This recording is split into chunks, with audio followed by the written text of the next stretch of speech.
के बारे में करेंगे। आधुनिक काल ये कंप्लीट हो जाएगा आपका। ये जस्ट क्विक रिवीजन है, इससे आपको अच्छे से नॉलेज हो जाएगी और आपके जो भी पेपर आ रहा है हिंदी का उसमें आपकी हेल्प हो जाएगी। आधुनिक काल जिसका समय सीमा अवधि है 1850 से अब तक, हिंदी साहित्य के इतिहास के विकास क्रम का चतुर्थ चरण ही आधुनिक काल के नाम से जाना जाता है। चतुर्थ चरण का मतलब क्या हो गया? पहले हमने आदिकाल, भक्ति काल, रीति काल, उसके बाद आधुनिक काल। चतुर्थ मतलब चौथा चरण हो गया ये। भक्ति काल के बाद आधुनिक काल में ही हिंदी साहित्य का अधिक विकास हुआ, जिसके कारण आधुनिक काल को हिंदी साहित्य का दूसरा स्वर्ण काल भी कहा जाता है। अब आधुनिक काल के नामकरण की बात करें तो अन्य तीनों कालों की तरह इस काल के भी विविध विद्वानों के द्वारा अलग अलग नाम से इसको पुकारा गया है। जैसे विद्वान का नाम अगर हम क्या कहें, मिश्र बंधुओं ने इसको वर्तमान काल प्लस परिवर्तन काल कहा है। रामचंद्र शुक्ल ने इसको गद्य काल या आधुनिक काल कहा है। डॉक्टर पृथ्वीराज नाथ कमल कुलश्रेष्ठ ने इन्होंने साहित्य काल कहा है। अन्य सभी प्रसिद्ध इतिहासकार आधुनिक काल के नाम से क्या है उन्होंने क्या है उसको जानकारी दी है। आधुनिक काल की आरंभिक सीमा की बात करें तो आधुनिक काल की आरंभिक सीमा के संबंध में विद्वानों के 3 मत माने जाते हैं। यथा ये क्या है? 1850 ईस्वी से आरंभ। भारतेंदु हरिश्चंद्र का जन्म वर्ष होने के कारण यह मान्यता दी गई है कि 1850 से आधुनिक काल का आरंभ हुआ है। 1857 ईस्वी से आरंभ। भारत में प्रथम स्वतंत्रता संग्राम जो हुआ था 1857 ईस्वी की क्रांति हुई थी, उसी के कारण इसका नाम क्या है माना गया है। 1868 ईस्वी से आरंभ। भारतेंदु हरिश्चंद्र के सर्वप्रथम पत्रिका, जो सर्वप्रथम भारतेंदु हरिश्चंद्र की पत्रिका थी कवि वचन सुधा का वर्ष प्रकाशन होने के कारण इसका क्या कहा गया है? 1858 ईस्वी में। उसके बाद हिंदी साहित्य का संक्रांति काल। आचार्य शुक्ल के अनुसार आधुनिक काल का आरंभ 1843 ईस्वी में से और 1900 विक्रमी संवत से माना गया है। ये देखना ध्यान रखना, कई बार आपको क्वेश्चन विक्रमी संवत से पूछा जाता है और कई बार आपको ईस्वी से पूछा जाता है। इस चीज़ का ध्यान रखना, ईस्वी में 1843 है और विक्रमी संवत से में 1900 है। यथा उपर्युक्त मतों के अनुसार आधुनिक काल का आरंभ 1868 ईस्वी से ही माना जाता है। इस 25 वर्ष की अवधि में 1863 से 1868 ईस्वी के संबंध में विद्वानों का एक मत नहीं होने के कारण इस अवधि को हिंदी साहित्य का संक्रांति काल भी कहा जाता है। आधुनिक काल का उपविभाजन देखो, आधुनिक काल भी कई कालों में विभाजित है, जैसे पुनर्जागरण हो गया, छायावादी, प्रगतिवादी, प्रयोगवादी, नवलेखन, ये है। और डॉक्टर नगेंद्र एवं अन्य विद्वानों के द्वारा आधुनिक काल को भी निम्नानुसार 6 भागों में उपविभाजित किया गया है। जैसे पुनर्जागरण काल, जिसे हम बात करते हैं भारतेंदु युग की, इसका समय अवधि 1850 ईस्वी से 1900 ईस्वी तक। उसके बाद है जागरण सुधार काल, जिसका समय अवधि है द्विवेदी युग, जिसका नाम हम क्या कहते हैं? द्विवेदी युग, जिसका समय सीमा है 1900 से लेकर 1920 ईस्वी तक। उसके बाद है छायावाद, जिसका टाइम है प्रसाद पंत और निराला युग माना जाता है। जैसे प्रसाद जयशंकर प्रसाद पंत हो गए, सुमित्रानंद पंत हो गए, निराला जी हो गए, उनकी समय अवधि है 1920 ईस्वी से 1936 ईस्वी तक। प्रगतिवाद काल, जिसका साम्यवादी युग भी कहा गया है, 1936 ईस्वी से 1943 ईस्वी तक। प्रयोगवादी काल, जिसको तार सप्तक या अज्ञेय युग का नाम दिया गया है, जिसकी समय अवधि है 1943 ईस्वी से 1953 ईस्वी तक। नवलेखन काल की बात करें, नवी कविता युग है 1953 ईस्वी से अब तक है। डॉक्टर बच्चन सिंह द्वारा आधुनिक काल को निम्नानुसार 3 खंडों में विभाजित किया गया है, जो है नवजागरण युग 1857 ईस्वी से लेकर 1920 ईस्वी तक, स्वच्छंदता युग 1920 ईस्वी से 1938 ईस्वी तक, उत्तर स्वच्छंदता युग 1938 ईस्वी से अब तक। अब हम बात करेंगे भारतेंदु युग के बारे में, जो हमारा फर्स्ट है भारतेंदु युग। भारतेंदु युग 1850 से 1900 तक माना गया है। इस युग का नामकरण भारतेंदु हरिश्चंद्र के नाम से पर किया गया है। रीति काल में जो साहित्य केवल दरबार संस्कृति का साहित्य बनकर रह गए थे, इस युग में आकर वह पुनः आम जनता का साहित्य बनने लगा, जिसके कारण डॉक्टर नगेंद्र ने इसको पुनर्जागरण काल भी कहकर पुकारा है। डॉक्टर गणपति चंद्र गुप्त ने इस युग को आदर्शवादी गीति मुक्त काव्य परंपरा के नाम से पुकारा है। इस युग के साहित्य में राष्ट्रभक्ति परक काव्य अधिक लिखा गया है। इस युग में पद्य काव्य लेखन में ब्रज भाषा का तथा गद्य भाषा लेखन में खड़ी बोली का प्रयोग किया गया है। खड़ी बोली की बात करें तो मध्यकालीन मुगलकालीन भारत में संस्कृति के तत्सम शब्दों की बहुलता के साथ जो हिंदी भाषा बोली जाती थी उसे ही खड़ी बोली कहा गया है। खड़ी बोली क्या होगा, जो तत्सम जो संस्कृति के कुछ शब्द हैं उनमें ज़्यादा हिंदी में वो आ गई थी, मतलब उनकी बहुलता हो गई थी, इसे खड़ी बोली कहा गया है। इस भाषा के लिए खड़ी बोली शब्द का सर्वप्रथम प्रयोग मुंशी लल्लू लाल के द्वारा स्वरचित प्रेम सागर ग्रंथ की भूमिका में किया गया था। इस बोली का क्षेत्र दिल्ली व हरियाणा के आसपास का क्षेत्र माना जाता है। इस क्षेत्र को पहले कुरुक्षेत्र कहा जाता था, जिसके कारण खड़ी बोली को ही कौरवी के नाम से भी जाना जाता है। हिंदी के सर्वप्रथम समाचार पत्र उदंत मार्तंड में खड़ी बोली के लिए मध्य देशीय भाषा शब्द का प्रयोग किया गया है। डॉक्टर गिल क्राइस्ट महोदय ने खड़ी बोली को टकसाली भाषा कहकर पुकारा है। डॉक्टर सुनीति कुमार चटर्जी ने खड़ी बोली को जनपदीय हिंदुस्तानी भाषा कहकर पुकारा है। जॉर्ज अब्राहम ग्रियर्सन ने खड़ी बोली को वर्नाकुलर हिंदुस्तानी भाषा कहकर पुकारा है। खड़ी बोली का प्रयोग करने वाले सर्वप्रथम प्रतिष्ठित कवि कौन थे? हमारे अमीर खुसरो जी। उत्तर भारत में खड़ी बोली का प्रचार करने वाले सर्वप्रथम प्रसिद्ध विद्वान कौन थे? गंग कवि। रचना चंद छंद वर्णन की महिमा। दक्षिण भारत में खड़ी बोली का प्रचार करने वाले सर्वप्रथम प्रसिद्ध विद्वान कौन थे? मुल्ला वजही। रचना सबरस कुतुब मश्तरी। आचार्य शुक्ल के मतानुसार शुद्ध एवं परिमार्जित खड़ी बोली को सर्वप्रथम रचना भाषा योग विशिष्ट माना है। रचनाकार कौन है? राम प्रसाद निरंजनी। आचार्य शुक्ल के मतानुसार शुद्ध एवं परिमार्जित खड़ी बोली की द्वितीय रचना कौन सी है? पद्म पुराण। रचनाकार कौन है इनके? पंडित दौलत राम। आचार्य शुक्ल के मतानुसार आधुनिक खड़ी बोली की सर्वप्रथम रचना एकांतवासी योगी लेखक श्रीधर पाठक के द्वारा रची गई है। आचार्य शुक्ल के मतानुसार आधुनिक खड़ी बोली की सर्वप्रथम महाकाव्य रचना प्रिय प्रवास है, जिसके रचनाकार कौन है? अयोध्या सिंह उपाध्याय हरिओ। भारत में खड़ी बोली का प्रचार करने वाले महत्वपूर्ण संस्था फोर्ट विलियम कॉलेज कलकत्ता है, जिसका स्थापना वर्ष क्या है? 1880 ईस्वी। आधुनिक खड़ी बोली का प्रयोग करने वाले आरंभिक प्रसिद्ध 4 विद्वान हैं। फोर्ट विलियम कॉलेज से संबंधित विद्वान कौन थे? सदल मिश्र। रचनाकार नासिकेत कौतपात्यायन या चंद्रावली। मुंशी लल्लूलाल। रचना का नाम क्या है? प्रेम सागर। जो अन्य विद्वान है मुंशी सदासुखलाल और नियाज। रचनाकार कौन है उनके? रचना किसने की है? सुख सागर ने। सैयद ईशा अल्लाह खां। रचना रानी केत की कहानी या उदय मानचरित है। भारतेंदु युग में ही पद्य काव्य में भी खड़ी बोली का प्रयोग करने के लिए एक सशस्त्र आंदोलन 1887 ईस्वी में अयोध्या प्रसाद खत्री के द्वारा चलाया गया। इनके द्वारा रचित खड़ी बोली का पद्य रचना से इस आंदोलन की शुरुआत हुई और महावीर प्रसाद द्विवेदी ने इस आंदोलन में सहयोग किया था। जगन्नाथ दास रत्नाकर ने खड़ी बोली का आंदोलन का समर्थन करने वाले विद्वानों को हठी एवं क्या कहा था? मूर्ख कहकर पुकारा था। भारतेंदु युग के अगर हम प्रमुख कवियों की बात करें तो भारतेंदु हरिश्चंद्र सबसे पहले हैं, जिनके नाम पर ये भारतेंदु युग पड़ा। जन्म इनका 1850 ईस्वी में, मृत्यु 1885 ईस्वी में। जन्म स्थान काशी, वाराणसी, बनारस।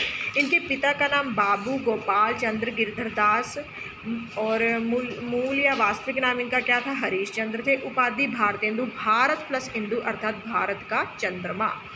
डॉक्टर नगेंद्र के अनुसार इनको यह उपाधि 1880 ईस्वी में उस समय के प्रसिद्ध साहित्यकारों या पत्रकारों के द्वारा प्रदान की गई। संपादित पत्रिकाएं इनके द्वारा निम्नलिखित 3 पत्रिकाओं का संपादन कार्य किया गया। कवि वचन सुधा 1868 ईस्वी में। मासिक, पार्श्विक, साप्ताहिक। ये क्या थी? या तो मासिक थी या पार्श्विक थी या क्या थी? साप्ताहिक थी। हरीश चंद्र चंद्रिका 1873 ईस्वी जो कि मासिक थी। अपने शुरुआती 8 अंकों तक यह पत्रिका हरीश चंद्र मैगजीन के नाम से प्रकाशित हुई एवं अंक में इनका नाम बदलकर 9वें अंक में 8 अंकों में तो इनका नाम हरीश चंद्र मैगजीन था, 9वें अंक में इसका नाम बदलकर हरीश चंद्र चंद्रिका रखा गया। हिंदी गद्य का ठीक परिष्कृत रूप सर्वप्रथम इसी पत्रिका में देखने को मिलता है। बाला बोधनी जो कि 1874 ईस्वी में हुई ये थी मासिक। यह इनकी स्त्री शिक्षा से संबंधित पत्रिका मानी जाती है। अगर हम इनकी प्रमुख रचनाओं की बात करें, अपने 35 वर्ष के अल्पकालीन जीवन में भी इन्होंने हिंदी साहित्य की लगभग हर विधा का लेख निचलाई।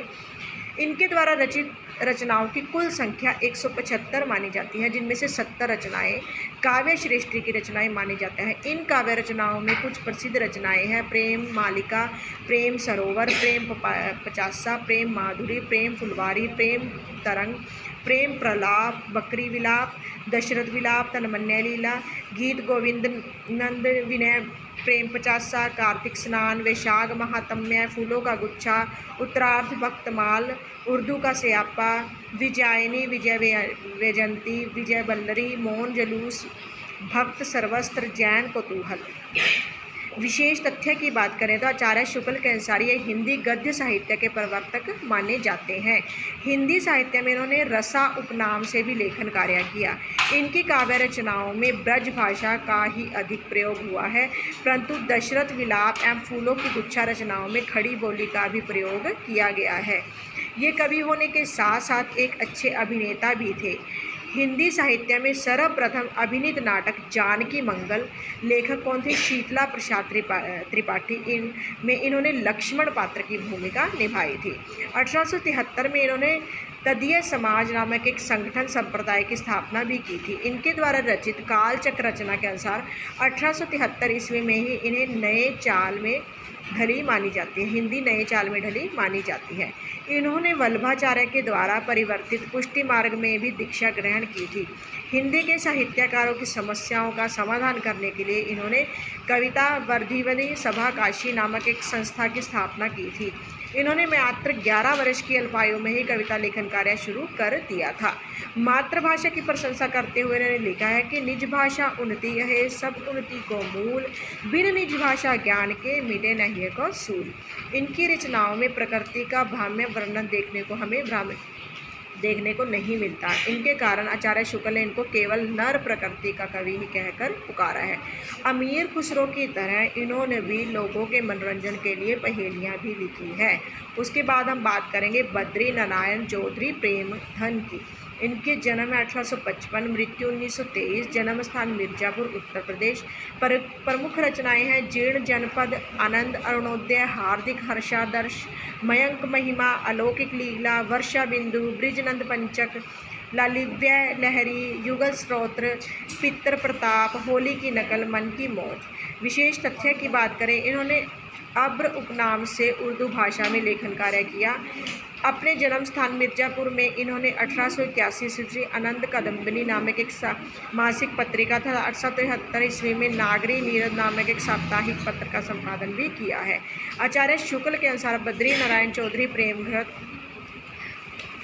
को हिंदी समालोचना का प्रवर्तक भी माना जाता है और बालकृष्ण भट्ट भी इनके साथ हैं। इनकी रचनाओं में यति भंग नामक काव्य दोष भी पाया जाता है। उसके बाद हम बात करेंगे प्रताप नारायण मिश्र की। इनका जन्म 1856 ईस्वी में हुआ था, मृत्यु इनकी 1894 ईस्वी में हुई थी। जन्म स्थान की बात करें तो बैजे गाँव, जिला उन्नाव, उत्तर प्रदेश है। प्रमुख रचनाएँ की बात करें तो प्रेम पुष्पावली, मन की लहर, लोकोक्ति शतक, त्रित चंताम, दंडन दंगलखंड, श्रृंगार विलास, रसखान शतक, ब्रेडला स्वागत, दीवाने, हिंदी का हिमायत, प्रताप लहरी। इस रचना में इनके द्वारा रचित सर्वश्रेष्ठ कविताओं का संकलन किया गया है, जिसके कारण इस रचना को इनका प्रतिनिधि काव्य संग्रह भी माना जाता है। प्रमुख कविताएं की बात करें बुढ़ापा, हरगंगा, गोरक्षा। अन्य विशेष तथ्य की बात करें 1883 में इन्होंने कानपुर के ब्राह्मण नामक एक मासिक का पत्रिका का संपादन शुरू किया। इस पत्रिका का चंदा समय पर प्राप्त नहीं होने के कारण एक बार इनको निम्न कथन भी लिखना पड़ा: 8 मास बीते जन्माज, अब तो करो दक्षिणा दान। ये हिंदी भाषा के भी बड़े हिमायती समर्थक माने जाते हैं। हिंदी हिंदू हिंदुस्तान का नारा इन्हीं के द्वारा दिया गया है। आचार्य हजारी प्रसाद द्विवेदी के अनुसार ये हिंदी साहित्य में सहज चटुल भाषा शैली के पुस्तक कर्ता भी माने जाते हैं, पुरस्कार कर्ता भी माने जाते हैं। इनकी श्रेष्ठ निबंध शैली के कारण आचार्य शुक्ल ने इनको हिंदी का एडिसन भी कहकर पुकारा है। ये कानपुर में स्थापित रसिक समाज नामक संस्था से भी आजीवन जुड़े रहे हैं। उसके बाद हम बात करेंगे अंबिका दत्त व्यास। इनका जन्म 1858 ईस्वी में हुआ और मृत्यु इनकी 1900 में हुई। जन्म स्थान ग्राम मानपुरा, जयपुर, राजस्थान है। निवास स्थान काशी है। पिता में श्री राजा राम शास्त्री और पिता श्री दुर्गादत्त शास्त्री। प्रमुख रचनाएं हैं आवस पचासा, सुकवि सत्सई, बिहारी विहार, हो होरी, कंसवध, गद्य काव्य मीमांसा, जटिल वर्णिक, आश्चर्य वृतांत, भारत धर्म, शिवराज विजय। विशेष तथ्य की बात करें, शिवराज विजय की सर्वश्रेष्ठ एवं सर्वाधिक प्रसिद्ध रचना मानी जाती है। संस्कृत भाषा में लिखित उपन्यास विधा की इस रचना में इन्होंने मराठा केसरी शिवाजी के जीवन चरित्र का वर्णन किया है। बिहारी विहार रचना में उन्होंने कवि बिहारी द्वारा रचित दोहा का कुंडली और छंद में भाव विस्तार किया है। इन्होंने हिंदी एवं संस्कृत दोनों भाषाओं में समान अधिकार के साथ लेखन कार्य किया है। दोनों भाषाओं में इनके कुल 78 रचनाएं प्राप्त होती हैं। इन्होंने मात्र 10 वर्ष की अल्पायु में ही कविता लेखन कार्य शुरू कर दिया था। मात्र 12 वर्ष की अल्पायु में कविता वर्धनी सभा काशी के विद्वानों के द्वारा उनको सुकवि की उपाधि भी प्रदान की गई थी। ये अत्यधिक प्रभावशाली थे और एक घड़ी 24 मिनट का समय में ही लगभग 100 पदों की रचना कर देते थे। इनके कारण इनको घटिका शतक या शतावधान के नाम से भी जाना जाता है। इनकी शिवराज विनयन रचना में वाण भट्ट द्वारा रचित कादंबरी रचना की शैली का प्रयोग भी हुआ है, जिसके कारण इनको अभिनव वाण या आधुनिक के वाण के नाम से पुकारा जाता है। इन्होंने पीयूष प्रवाह नामक एक मासिक पत्रिका का संपादन भी किया। उसके बाद हम बात करेंगे बाल कृष्ण भट्ट की।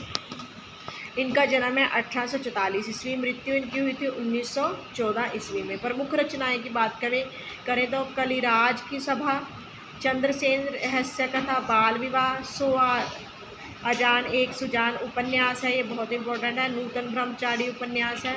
विशेष तथ्य की बात करें, ये भारतेंदु मंडल के कवियों में श्रेष्ठ वरिष्ठ कवि माने जाते हैं। इन्होंने 1870 ईस्वी में इलाहाबाद में हिंदी प्रदीप नामक एक मासिक पत्र का संपादन भी शुरू किया एवं ये लगभग 33 वर्षों तक इस पत्र के संपादक रहे हैं। इन्होंने प्रेम कुंज नामक एक मासिक पत्रिका का संपादन भी किया था। इनकी रचनाओं में इन्होंने मुहावरेदार भाषा शैली का प्रयोग भी किया था।